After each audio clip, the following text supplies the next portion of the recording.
Indian polity की playlist अपनी चल रही है। तो अपने 3 टॉपिक तो हो चुके हैं ना। आज अपन स्टार्ट करेंगे चौथा, भारतीय संविधान की अनुसूचियां।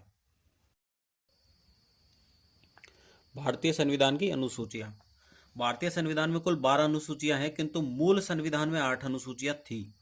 ठीक है। प्रथम अनुसूची, राज्यों एवं संघ शासित प्रदेशों के नाम व सीमाएं। दूसरी अनुसूची, संचित निधि पर भारित वेतन। भारत की संचित निधि पर भारित राष्ट्रपति का, राज्यसभा सभापति, उपसभापति, लोकसभा अध्यक्ष, उपाध्यक्ष, सर्वोच्च न्यायालय के न्यायाधीश, भारत के नियंत्रक एवं महालेखा परीक्षक, उच्च न्यायालय के न्यायाधीशों की पेंशन। राज्य की संचित निधि पर भारित राज्यपाल, विधान परिषद सभापति, उपसभापति, विधानसभा अध्यक्ष, उपाध्यक्ष, उच्च न्यायालय के न्यायाधीश का वेतन। क्या आप जानते हैं, जब कोई व्यय जैसे वेतन या भत्ता भारत की संचित निधि कंसोलिडेटेड फंड ऑफ इंडिया पर आरोपित या चार्ज किया जाता है तो इसका अर्थ है यह राशि संचित निधि से प्रत्यक्ष रूप से भुगतान की जाती है और इसके लिए संसद की वार्षिक स्वीकृति की आवश्यकता नहीं होती। यह क्यों महत्वपूर्ण है? संवैधानिक पदों की स्वायत्तता, ऑटोनोमी को राजनीतिक हस्तक्षेप से सुरक्षित रखने हेतु यदि संसद को उनके वेतन को घटाने या रोकने का अधिकार मिल जाए तो इससे उनकी स्वतंत्रता और निष्पक्षता पर खतरा उत्पन्न हो सकता है। प्रश्न, क्या भारत की संचित निधि कंसोलिडेटेड फंड ऑफ इंडिया पर आरोपित किसी वेतन को घटाया जा सकता है? उत्तर, हाँ, लेकिन केवल एक परिस्थिति में, जब संविधान के अनुच्छेद 360 के तहत वित्तीय आपातकाल फाइनेंशियल इमरजेंसी घोषित किया गया हो। अब आता है अनुच्छेद 112 का 3। निम्नलिखित व्यय भारत की संचित निधि पर आरोपित व्यय होंगे: राष्ट्रपति के वेतन भत्ते और उनके कार्यालय से संबंधित अन्य व्यय, राज्यसभा के सभापति और उपसभापति तथा लोकसभा के अध्यक्ष और उपाध्यक्ष के वेतन और भत्ते, भारत सरकार के दायित्व में सम्मिलित ऋण प्रभार जिनमें ब्याज, सिंकिंग फंड प्रभार, सिंकिंग फंड चार्जेज, मोचन प्रभार, रिडेम्पशन चार्जेज और ऋणों की प्राप्ति, सेवा एवं मोचन से संबंधित अन्य व्यय सम्मिलित हैं। डी का फर्स्ट, उच्चतम न्यायालय के न्यायाधीशों को देय वेतन, भत्ते और पेंशन, संघीय न्यायालय के न्यायाधीशों को या उनके संबंध में देय पेंशन, किसी ऐसे उच्च न्यायालय के न्यायाधीशों को या उनके संबंध में देय पेंशन जो भारत के क्षेत्र में किसी क्षेत्र के संबंध में अधिकार क्षेत्र रखता है या संविधान प्रारंभ होने से पूर्व ऐसा करता था और जो कभी भारत के अधिनियमित राज्य गवर्नर्स प्रोविंस के अंतर्गत आता था। भारत के नियंत्रक एवं महालेखा परीक्षक, controller and auditor general of India को या उनके संबंध में देय वेतन, भत्ते और पेंशन, किसी न्यायालय या पंचायत आर्बिट्रल ट्रिब्यूनल के किसी निर्णय, डिक्री या आदेश की पूर्ति के लिए आवश्यक कोई भी राशि, संविधान या संसद द्वारा विधि द्वारा घोषित कोई अन्य व्यय जिसे संचित निधि पर आरोपित किया गया हो। क्वेश्चन, भारतीय व्यय को संविधान के अनुच्छेद 112(3) तथा द्वितीय अनुसूची दोनों में क्यों उल्लेखित किया गया है?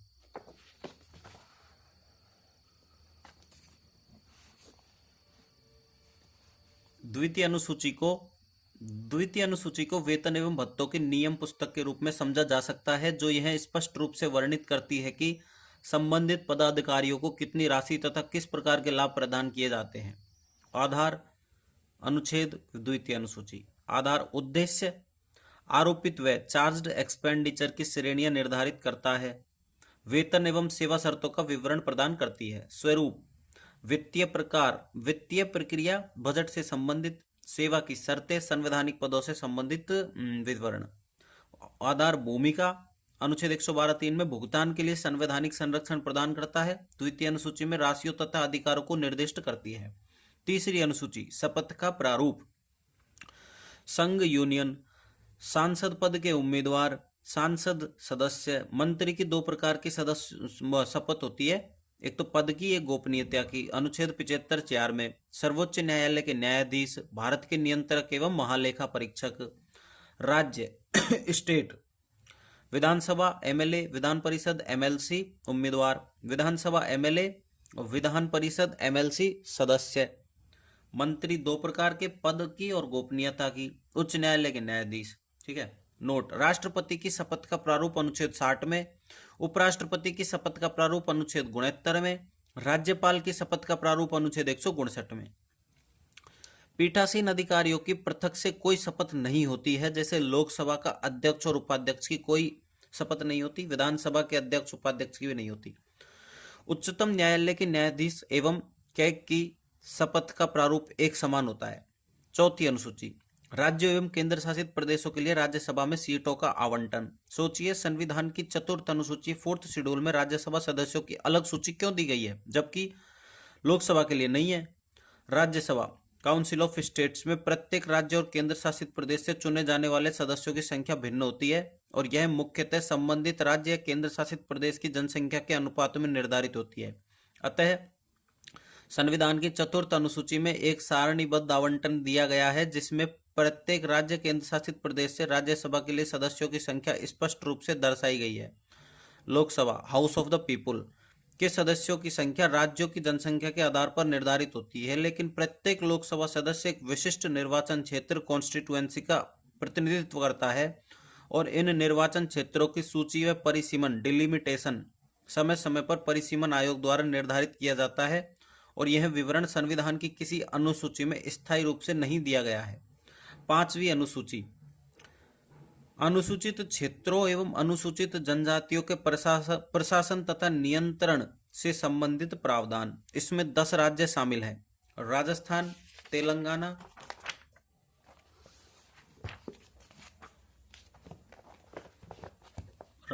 तेलंगाना, गुजरात, झारखंड, मध्य प्रदेश, छत्तीसगढ़, महाराष्ट्र, उड़ीसा, हिमाचल प्रदेश, आंध्र प्रदेश।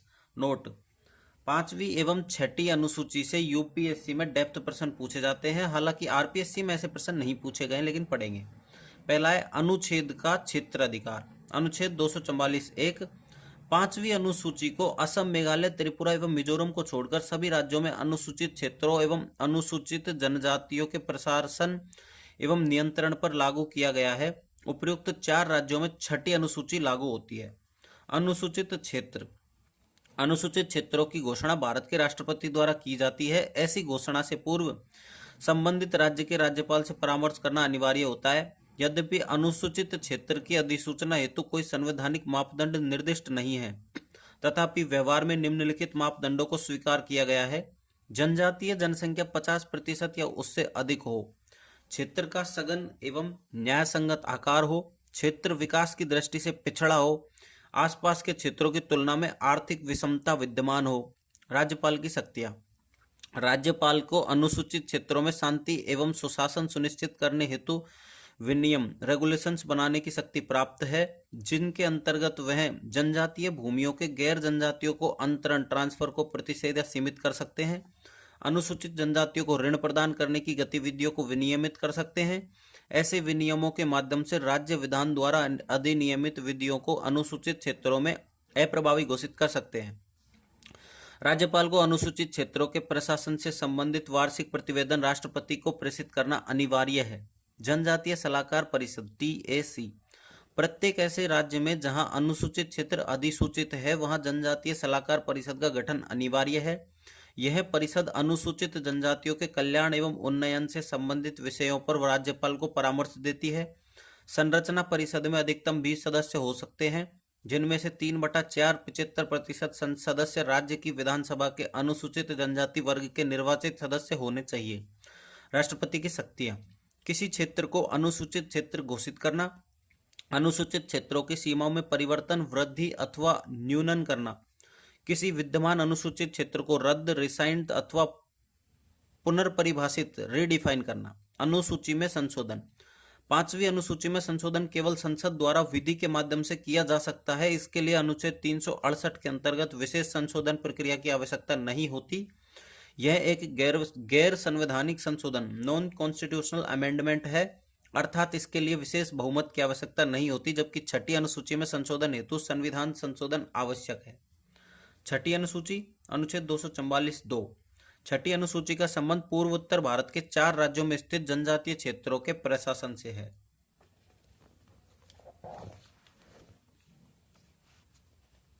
असम, मेघालय, त्रिपुरा, मिजोरम। अब आती है स्वायत्त जिला परिषदें ADCS। प्रत्येक जनजातीय क्षेत्र में राज्यपाल द्वारा स्वायत्त जिला परिषदों की स्थापना की जाती है। ये परिषदें स्थानीय विषयों पर विधि बनाने तथा स्थानीय प्रशासन का संचालन करने के लिए अधिकृत होती है। प्रमुख अधिकारों में सम्मिलित है भूमि एवं वनों का प्रशासन, परंपरागत विधि एवं न्याय का संचालन, सामाजिक रीति रिवाजों का विनियमन, ग्राम हाट बाजारों, विद्यालयों, स्वास्थ्य सेवाओं तथा स्वच्छता व्यवस्था का प्रबंधन।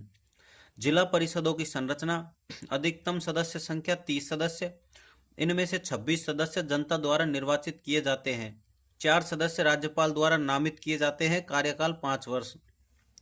विधायी एवं न्यायिक शक्तियां, परिषदें निम्नलिखित विषयों पर विधि निर्मित करने की आधिकारिकता रखती हैं: भूमि, वन एवं जल संसाधन, उत्तराधिकार, विवाह एवं सामाजिक रीति रिवाज, स्थानीय कर एवं सेवाएं। तथापि इन विधियों को प्रभावी रूप से लागू करने हेतु राज्यपाल की स्वीकृति आवश्यक होती है। परिषदों को जनजातीय मामलों पर सीमित न्यायिक अधिकार भी प्राप्त होते हैं। जिला एवं क्षेत्रीय परिषदें, एक ही राज्य के भीतर अनेक स्वायत्त जिले स्थापित किए जा सकते हैं। किसी स्वायत्त जिले में यदि एक से अधिक जनजातियां निवास करती हैं तो वहां क्षेत्रीय परिषदों रीजनल काउंसिल का गठन भी किया जा सकता है।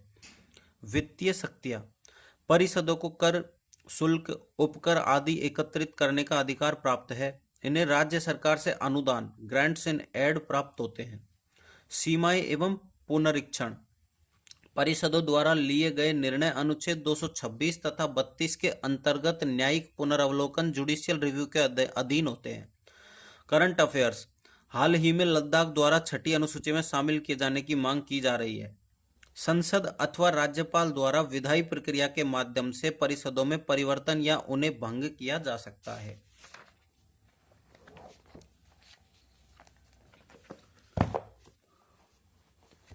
पांचवी अनुसूची और छठी अनुसूची में अंतर। मापदंड, पांचवी अनुसूची, छठी अनुसूची। लागू क्षेत्र, राष्ट्रपति द्वारा घोषित अनुसूचित क्षेत्र वर्तमान में 10 राज्यों में।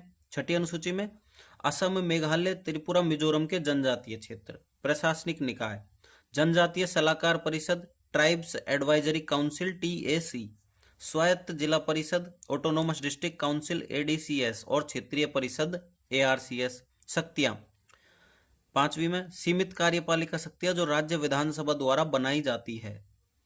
व्यापक शक्तियां, कार्यपालिका, विधायी और न्यायिक शक्तियां। पैसा अधिनियम 1996 लागू होता है, लागू नहीं होता।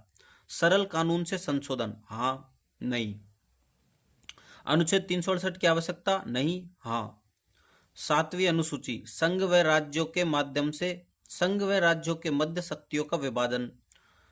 सूची, आरंभ में विषय, वर्तमान विषय। संघ सूची में 97, 98, राज्य सूची में 66 थे, 61 है, समवर्ती में 47 थे, 52 है।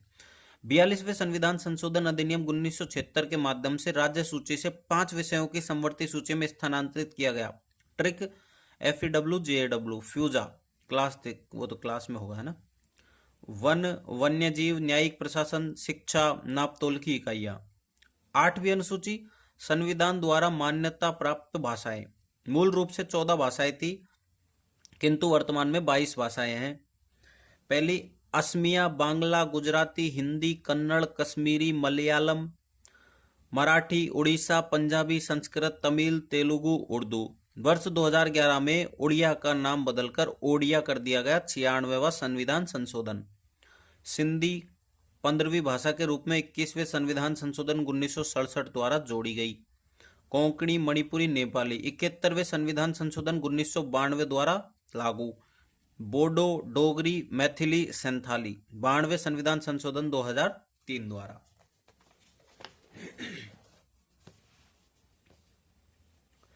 शास्त्रीय भाषाओं की आधिकारिक सूची कुल 11, इनका उल्लेख संविधान में नहीं किया गया है।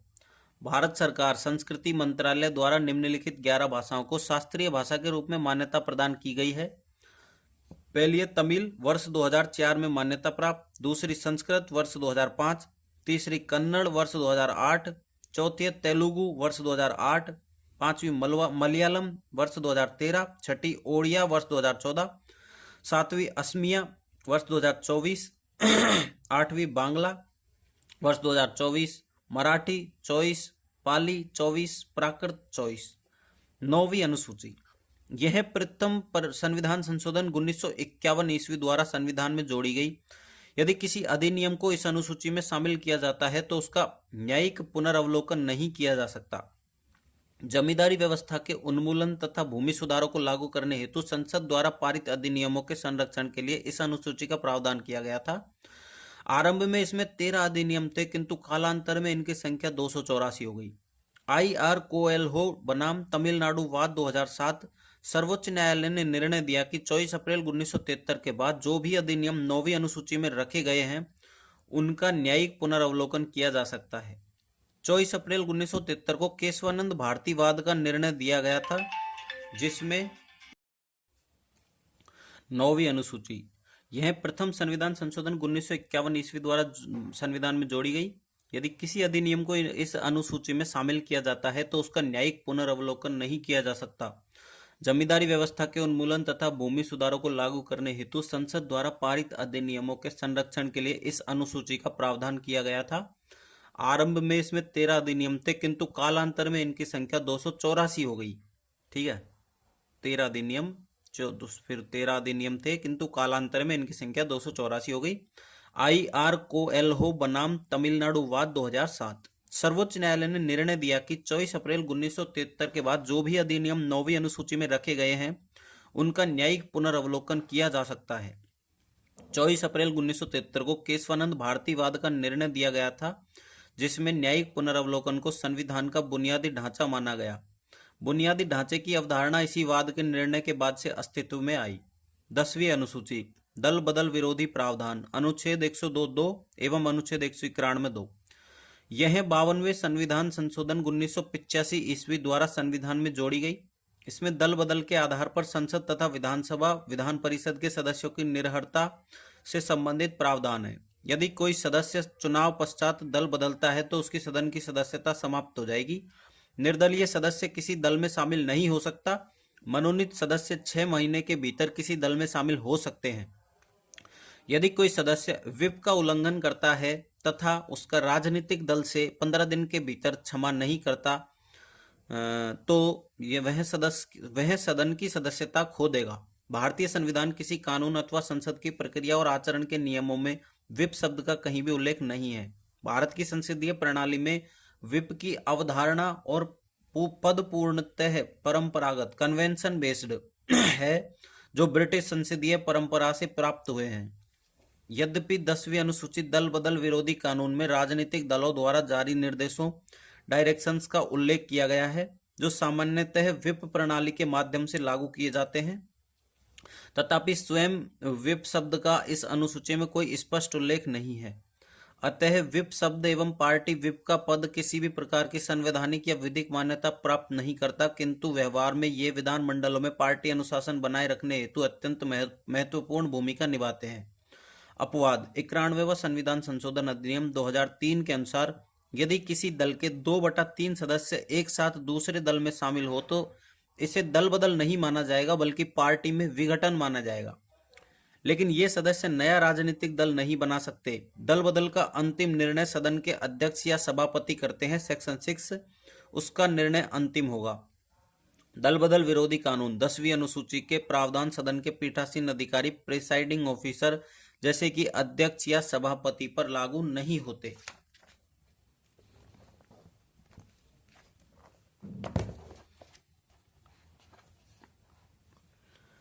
कियोतो होलोहनवाद 1992। मूल अधिनियम की धारा 7 में यह प्रावधान था कि इस अनुसूची के अंतर्गत किसी सदस्य की अयोग्यता से संबंधित मामलों में किसी भी न्यायालय का कोई अधिकार क्षेत्र नहीं होगा। सर्वोच्च न्यायालय ने निर्णय दिया कि अध्यक्ष अथवा सभापति द्वारा लिया गया निर्णय न्यायिक पुनर्अवलोकन के अधीन है और उसे न्यायालय में चुनौती दी जा सकती है। संजय सिंह बनाम उत्तर प्रदेश विधानसभा 2022 में सर्वोच्च न्यायालय ने पुनः यह दोहराया कि यदि विधानसभा के अध्यक्ष का निर्णय दुर्भावनापूर्ण, मेलाफाइड हो अथवा संविधानात्मक सिद्धांतों का उल्लंघन करता हो तो ऐसा निर्णय न्यायिक पुनर्अवलोकन जुडिशियल रिव्यू के अधीन होगा। दल बदल विरोधी कानून की आवश्यकता। दल बदल ने संबंधित सांसदों विधायकों की प्रवृत्ति को नियंत्रित करके अधिक राजनीतिक स्थिरता प्रदान करने के लिए, राजनीतिक दल और उनकी नीतियों के प्रति सदस्यों की निष्ठा सुनिश्चित करने के लिए, लोकतंत्र की रक्षा अर्थात जन इच्छा का सम्मान सुनिश्चित करना, सदस्यों को निर्हर घोषित किए बिना राजनीतिक दलों के लोकतांत्रिक विलय को अनुमति देता है। सांसदों की खरीद फरोख्त अर्थात हॉर्स ट्रेडिंग को हतोत्साहित करने हेतु कानून की कमियां। 2/3 सदस्यों के शामिल होने की अनुमति देकर रिटेल ट्रेडिंग के स्थान पर होलसेल ट्रेडिंग को बढ़ावा देता है। अध्यक्ष या सभापति की विवादास्पद भूमिका, क्योंकि यह सत्ताधारी दल का सदस्य होता है। दलों के विलय की अनुमति देकर प्रतिनिधि लोकतंत्र को कमजोर करता है एवं चुनावी जनादेश की अवहेलना करता है। कानून में कई मुद्दों को लेकर स्पष्टता का अभाव है। विलय को अनुमति देता है लेकिन दल में विभाजन को अनुमति नहीं देता। दल से निकासी पर निर्हर घोषित परंतु स्वेच्छा से त्यागपत्र देने पर दल बदल लागू नहीं। पीठासीन अधिकारी द्वारा निर्णय देने की समय सीमा निर्धारित नहीं की गई है। केशव मेघचंद्र सिंह बनाम मणिपुर विधानसभा अध्यक्ष 2020। सर्वोच्च न्यायालय ने यह निर्णय दिया कि अध्यक्ष स्पीकर अयोग्यता याचिकाओं पर निर्णय में अनिश्चित काल तक विलंब नहीं कर सकते और उन्हें यथोचित समय अवधि के भीतर निर्णय लेना अनिवार्य है। यदि अध्यक्ष ऐसा करने में विफल रहते हैं तो सर्वोच्च न्यायालय संविधान अनुच्छेद 142 के अंतर्गत अपनी विशेष शक्तियों का प्रयोग कर सकता है ताकि संविधानात्मक दायित्वों का पालन और प्रवर्तन सुनिश्चित किया जा सके। आगे की राह। दल बदल की परिभाषा को सीमित एवं स्पष्ट किया जाए। आचार समिति की भागीदारी खरीद फरोख्त को रोकने में मददगार हो सकती है। निर्णय संबंधी समय सीमा निर्धारित की जाए। निर्णायक प्राधिकारी राष्ट्रपति व राज्यपाल दल बदल मामलों पर निर्णय ले। सर्वोच्च न्यायालय ने सुझाव दिया कि संसद को सर्वोच्च न्यायालय के सेवानिवृत्त न्यायाधीश की अध्यक्षता में स्वतंत्र प्राधिकरण का गठन करना चाहिए। Karnataka MLA disqualification case 2020। राजनीतिक दल पॉलिटिकल पार्टी शब्द को संवैधानिक मान्यता पहली बार 52वें संविधान संशोधन अधिनियम 1985 के माध्यम से प्राप्त हुई, जिसके द्वारा 10वीं अनुसूचित दल बदल विरोधी कानून को संविधान में जोड़ा गया। इस संशोधन से पूर्व भारतीय संविधान में राजनीतिक दल शब्द का कहीं भी उल्लेख नहीं था। हालांकि 52वें संशोधन के बाद यह शब्द संविधान के अन्य प्रावधानों में भी प्रयुक्त हुआ। विशेष रूप से अनुच्छेद 75 जो प्रधानमंत्री और मंत्री परिषद की नियुक्ति से संबंधित है में भी राजनीतिक दल शब्द का उल्लेख मिलता है। अब ये कुछ क्वेश्चंस हैं। UPSC prelims 2025। निम्नलिखित कथनों पर विचार कीजिए। यदि कोई प्रश्न उठाता है कि लोकसभा का कोई सदस्य 10वीं अनुसूची के अधीन निर्भरता से ग्रस्त हो गया है या नहीं, तब मंत्रिपरिषद की राय के अनुसार राष्ट्रपति का निर्णय अंतिम होगा। सेकंड है, भारत के संविधान में शब्द राजनीतिक दल का कोई उल्लेख नहीं है। उपयुक्त कथनों में से कौन सा सही है? केवल एक, केवल दो, एक दो, न तो एक न एक। तो उत्तर है इसमें डी, न तो एक और न ही मतलब दूसरा। 11वीं अनुसूची यह 73वें संविधान संशोधन 1992 द्वारा संविधान में शामिल हुई, जो 1993 ईस्वी में लागू हुई। इसमें पंचायतों को दी गई शक्तियां व उत्तरदायित्वों का उल्लेख है। इसमें कुल 29 विषय पंचायतों को दिए गए हैं। राजस्थान में अब तक 25 विषय दिए गए हैं। केरल में 29 विषय दिए जा चुके हैं। 12वीं अनुसूची यह 74वें संविधान संशोधन 1992 द्वारा संविधान में शामिल, जो 1993 ईस्वी में लागू हुई। इसमें नगरीय निकायों को दी गई शक्तियां व उत्तरदायित्वों का उल्लेख है। इसमें कुल 18 विषय हैं। नोट: 11वीं व 12वीं अनुसूची विस्तृत अध्ययन हम स्थानीय निकायों लोकल बॉडीज के अध्याय में करेंगे। भारतीय संविधान की अनुसूचियां संविधान के अनुच्छेदों में शक्तियां प्राप्त करती हैं। ठीक है, तो ये अपनी अनुसूचियां कंप्लीट हो चुका है। अब अपन नेक्स्ट क्या करेंगे? नेक्स्ट अपन करेंगे भाग 1 संघ एवं उसका राज्य क्षेत्र, अनुच्छेद 1 से 4। ठीक है, तो वीडियो को भाई लाइक कर दो, चैनल को कर दो सब्सक्राइब, प्ले लिस्ट चलेगी पूरी, नो टेंशन रहो। ठीक है, बाय।